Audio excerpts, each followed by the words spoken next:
عزیز دوستو، قرآن مجید میں اللہ تعالیٰ نے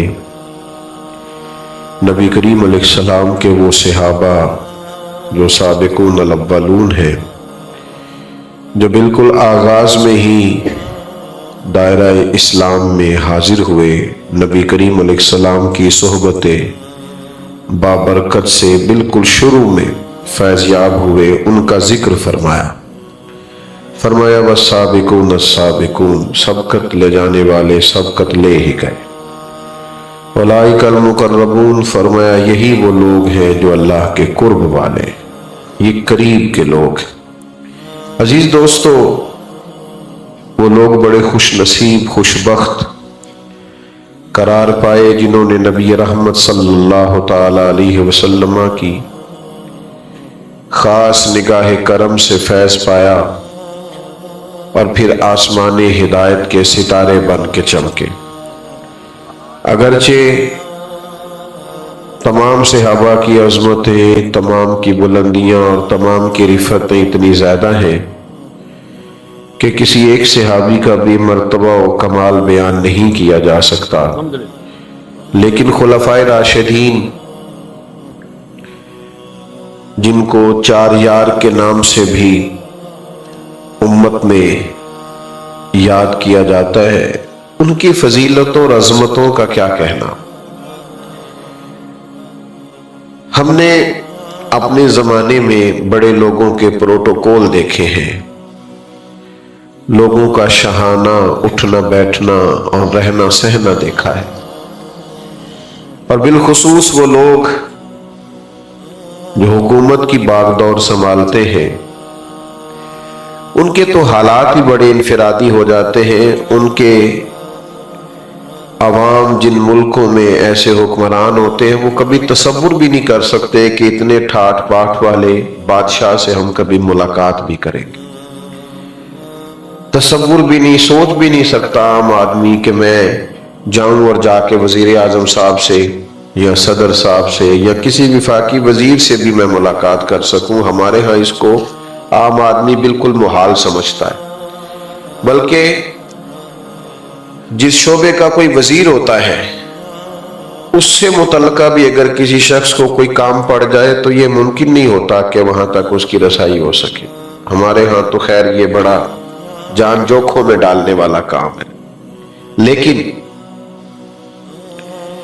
اس وقت کو آپ سوچئے جب کیسر و کسریٰ حکمران تھے، اور عجیب ان کی حکومتیں تھیں کہ جن میں انسانوں کی منڈیاں لگتی تھیں، لوگ بکتے تھے، بوڑھے ماں باپ کو جا کر کے لوگ بیچ آتے تھے، اور پھر مطلق العنان سمجھنے والے اپنے آپ کو وہ حکمران، کسی کی جرت کیا ہے ان کے محل تک رسائی پا سکے، ان سے بات کر سکے۔